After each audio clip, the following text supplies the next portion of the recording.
Hi guys, welcome to my online C. मेरा नाम है देवेश और गाइस इस वीडियो में हम लोग बात करेंगे कि किस तरह से एक सोल्जर की जो है इनकम टैक्स रिटर्न फाइल की जाती है।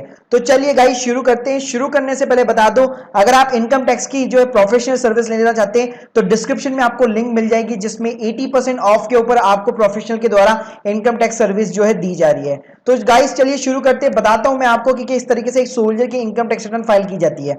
तो देखिए मेरे सामने जो फॉर्म 16 है, बेसिकली ये जम्मू एंड कश्मीर के अंदर एक सैनिक तैनात है, उनकी रेजिमेंट का एक फॉर्म 16 है मेरे पास, जो इनकम टैक्स रिटर्न के लिए आया हुआ है। तो मैं इसमें ज्यादा डिटेल्स नहीं दूंगा ड्यू टू कॉन्फिडेंशियल थिंग्स। तो यहाँ पे देखिए आप नीचे का पार्ट देख सकते हैं, यहाँ पे इनकी ग्रॉस सैलरी दी हुई है, स्टैंडर्ड डिडक्शन। क्योंकि फॉर्म 16 में क्या होता है ना, पहले से आपका जो कंपटीशन, सबसे बड़ा फायदेमंद बात ये होती है कि पहले से आपका जो भी कंपटीशन है वो ऑलरेडी बना हुआ होता है। उसके अंदर सारा जो भी टैक्स भी जो कैलकुलेट होता है वो भी ऑलरेडी कैलकुलेट होता है, और उसी के अकॉर्डिंग आपका टीडीएस भी जो है वो डिडक्ट होता है। तो टीडीएस बेसिकली आपका इनकम टैक्स ही होता है। मतलब आपने कंपटीशन बना ली और उसके अकॉर्डिंग जो भी टैक्स बन रहा है गवर्नमेंट आपसे पहले ही वो रिकवर कर लेता है फॉर्म 16 के थ्रू, राइट। तो गाइस यहाँ पे आप देख सकते हैं कि ग्रॉस सैलरी दी हुई है, इनको जो अलाउंसेस मिलते हैं 48,000 के वो दिए हुए, और साथ में यहाँ पे इन्होंने जो भी डिडक्शन वगैरह क्लेम कर रखी, लाइक 1,08,000 की वो दी हुई है।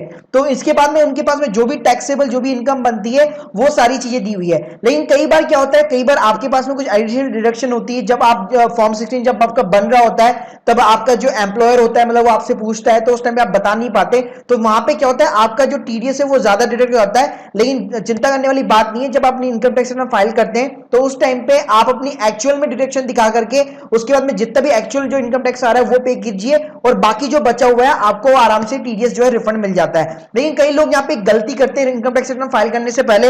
वो लोग गलती ये करते हैं, टीडीएस का मतलब है भाई मैं पूरा पूरा क्लेम कर लूं, मतलब अगर मेरा गवर्नमेंट ने 80,000 रुपए काटा हुआ है तो पूरा पूरा 80,000 मैं अपने अकाउंट के अंदर चाहता हूं। लेकिन गाइस गलती ये लोग ये करते हैं कि यहाँ पे डिडक्शन के अंदर कुछ भी अमाउंट डाल देते, वो जैसे पूरी 1.5 लाख रुपए डाल दिया, ठीक है, फिर 80 का डाल दिया, हेल्थ इंश्योरेंस का डाल दिया, वो पूरे पूरे अमाउंट डाल दिए, और उन्होंने कोई प्रूफ वगैरह, मतलब उनके पास में कुछ भी नहीं है, उन्होंने पूरे अमाउंट डाल दिए। फिर उसके बाद में क्या होता है, उसके बाद में आपके पास में एक मिसमैच की जो है समरी आती है, और आपकी जो इनकम टैक्स रिटर्न होती है वो वॉइड हो जाती है। मतलब आपको रिफंड वगैरह जो है कुछ भी मिल नहीं पाता, और आपने जो रिटर्न भी फाइल की होती है वो वॉइड हो जाती है, और वापस से आपको रिवाइज वगैरह जो फाइल करनी पड़ती है।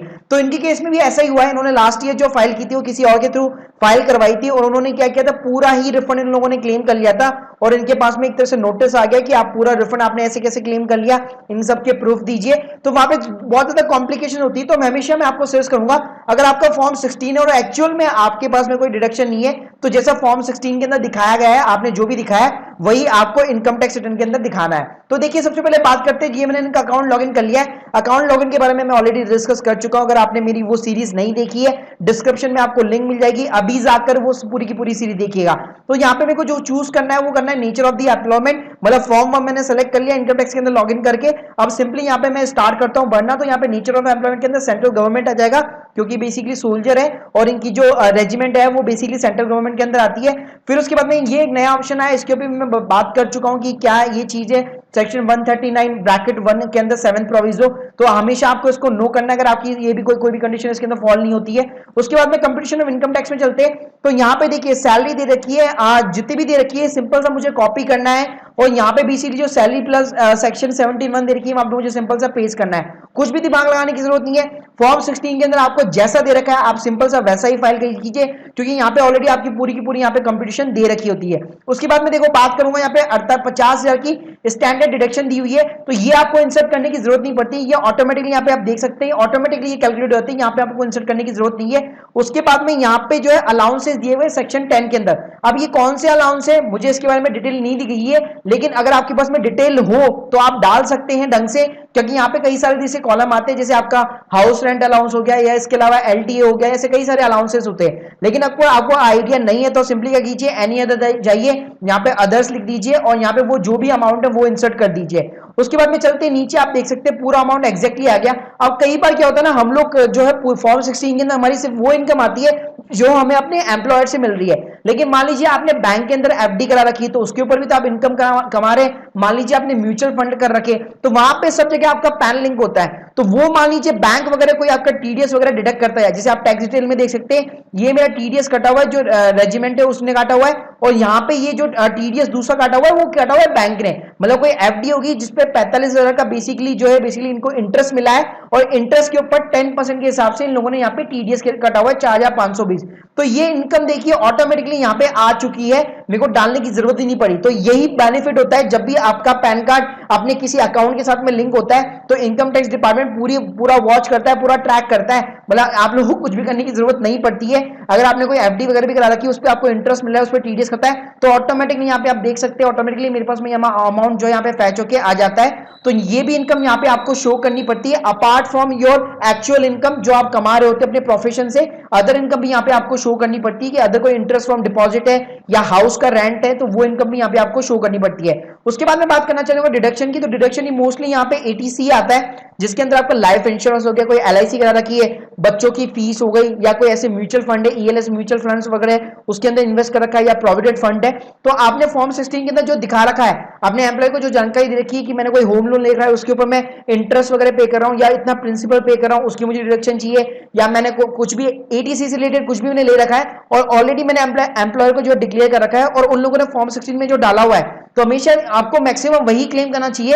लेकिन फिर भी मान लीजिए कई बार क्या होता है, जैसे भी रिसेंटली 31/7 तक आपके पास में टाइम था, 31 जुलाई तक का टाइम था, और मान लीजिए एट द एंड आपने मान लीजिए किसी म्यूचुअल फंड या किसी चीज के अंदर इन्वेस्ट कर दिया है, तो वो भी यहाँ पे आप डाल सकते हैं। तो यहाँ पे आपको यस और नो करना पड़ता है। तो यहाँ पे मैं नो कर रहा हूँ क्योंकि कोई भी इन्वेस्टमेंट वगैरह यहाँ पे है नहीं, राइट। उसके अलावा जैसे 80D जिसकी मैं बात कर रहा हूँ, मान लीजिए आपने कोई प्राइवेट कंपनी के साथ में हेल्थ इंश्योरेंस ले रखा है, जैसे मैंने कोविड के इंश्योरेंस की भी बात की थी। अगर आपने ऐसा कोई इंश्योरेंस वगैरह करा रखा है तो सिंपली उसका प्रीमियम जो भी जाता है आप वो यहाँ पे डाल सकते हैं। यहाँ पे बेसिकली 2 कॉलम दिए होते हैं, आपको दोनों को नो करने होते हैं। मतलब सिंपलीफाई में ये पूछता है कि आपके जो पेरेंट्स है वो सीनियर सिटीजन है कि नहीं है।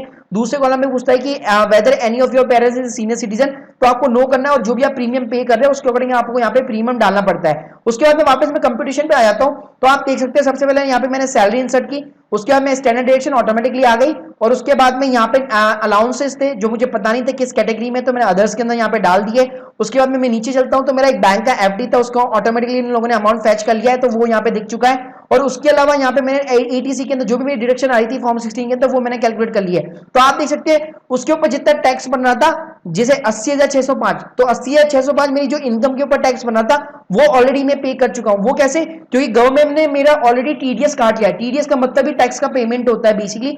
तो बेसिकली गवर्नमेंट ने यहाँ पे मेरा टीडीएस काट लिया, तो वो मुझे टैक्स पे करने की जरूरत नहीं है। लेकिन जो मेरी सेकंड इनकम है जो मुझे बैंक के इंटरेस्ट से आ रही है, जो 45,000 रुपए समथिंग और उस पर 4,500 समथिंग टीडीएस काटा हुआ है, तो वहां पे मुझे बेसिकली इनकम टैक्स पे करना पड़ेगा अगर वो ज्यादा आता है तो आप यहाँ पे नीचे देख सकते हैं मैंने जो भी एक्चुअल में इनकम दिखाई है, आप जैसे यहाँ पे टैक्स पेड एंड वेरिफिकेशन देखेंगे, यहाँ पे देखेंगे 4,880 का मुझे और टैक्स पे करना पड़ेगा। जी हाँ, तो मैंने अपनी जो बैंक की इनकम थी वो भी मैंने इसके अंदर ऐड कर दी, इसलिए मेरा ये टैक्स आ रहा है। अगर बाई चांस मान लीजिए आपको देखिए प्रैक्टिकल दिखाता हूं, अगर मान लीजिए मैं यहाँ पे बैंक की इनकम ऐड नहीं करता और इसको मैं अगर 0 कर देता हूं, तो आप यहाँ पे देखेंगे यहाँ पे मेरा जो है टैक्स एकदम निल हो जाता है। जी हाँ, और यहाँ पे मेरा रिफंड बन जाएगा जो कि मेरा टीडीएस कटा हुआ है बैंक के थ्रू जो, राइट। तो बेसिकली यहाँ पे समझने वाली बात ये है कि आपका जो फॉर्म 16 होता है उसमें सारी की सारी ऑलरेडी प्रिपरेशंस, ऑलरेडी सारी की सारी जो चीजें होती है ऑलरेडी डली होती है। आपको सिंपल सा कंट्रोल C दबाना है और कंट्रोल V दबाना है आपका जो इनकम टैक्स पोर्टल है उसके अंदर। तो यहाँ पे आपको ज्यादा दिमाग लगाने की जरूरत नहीं है। लेकिन अगर हाँ रिफंड क्लेम करना चाहते हैं, अगर एक्चुअल में आपने कोई इन्वेस्टमेंट किया है, तो वो यहाँ पे आप सारी चीजें दिखा सकते हैं। तो गाइज ये सब दिखाने के बाद में सिंपली आपको टैक्स पेड एंड वेरिफिकेशन में जाना है, आपको सेकंड ऑप्शन चूज करना है, प्लेस करना है और प्रीव्यू एंड सबमिट के ऊपर क्लिक करना है। उसके बाद में प्रीव्यू आ जाएगा और सबमिट बटन के ऊपर क्लिक करना है। इसके आगे के स्टेप मैंने ऑलरेडी नेक्स्ट वीडियो के अंदर मैं बता चुका हूं। उससे पहले वाले जो वीडियोस थे, सीरीज थी मेरी इनकम टैक्स की, उसके अंदर मैं बता चुका हूं। अगर आपने नहीं देखी तो उसके अंदर जाकर देखिए और देखिए कि किस तरह से रिटर्न जो है सबमिट की जाती है और उसको बाद में ई वेरीफाई कैसे कराया जा सकता है। So guys hope you like this video, please subscribe our channel. अगर आपके कोई भी डाउट्स हो कमेंट सेक्शन के अंदर जरूर मेंशन कीजिए। Thank you guys, thank you very much.